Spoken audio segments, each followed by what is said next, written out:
Ito naman mga kaibigan, oh. Ang siga ng gasol ko, oh. Ang lakas ng siga. Oo, lakas. Ang lakas ng kulo. Oh, nagpakulo naman ako ng ano. Pakulo akong inumin. Luto kong ulam. Ang lakas ng ano ng apoy sa ano. Sa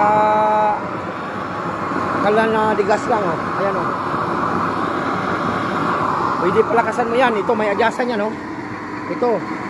Pag pahinaan mo, iikot mo lang ng ganyan. Tapos pag ipol mo ganyan, oh. Ayan yan. Ito, oh. Kita mo naman kulo niyan, oh.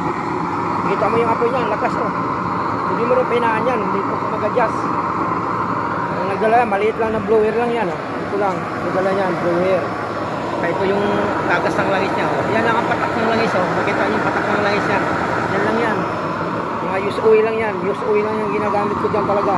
Kita mo yung kulo na yan, oh. Ang lakas. Oh, wala pang 5 minutes yan. Ayos na. Magandang ano nito, magandang ano, gasol-gasol na to.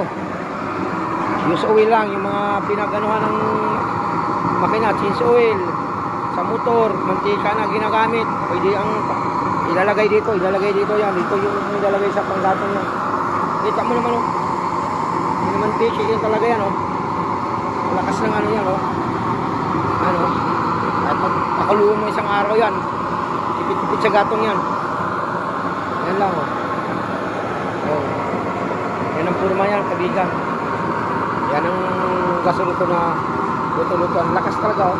Kita-kita nyo naman yan. Yan.